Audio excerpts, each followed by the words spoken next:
அம்மா அவர்களை வருக வருக என வரவேற்று மட்டுமுள்ள காவல்துறை நண்பர்கள் அனைவரும் வருக வருக என வரவேற்று இந்த கிராமத்தின் சார்பாக வருக வருக என வரவேற்கிறோம். அம்மா நமக்கு ஏற்கனவே நல்ல பரிச்சயமானவங்க. நம்ம இந்த கிராமத்தில் எப்போவுமே மறக்க முடியாது அவங்கள. அவ்வளோ ஒரு இதை நல்லது செஞ்சு கொடுத்துருக்காங்க. அதில் நம்ம நன்றி, இதை மீண்டும் ஒரு முறை அம்மாவுக்கு நன்றி தெரிவிச்சுக்கிறேன்.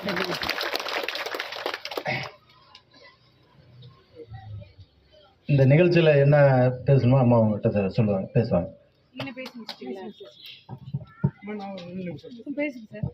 அடுத்து நமது கம்யூனிஸ்ட் கட்சியுடைய மாவட்ட தலைவர்கள் பேசுவார். வேப்பந்தத்தினுடைய கிராமத்தை சேர்ந்த தாய்மார்களே, பெரியோர்களே, உங்கள்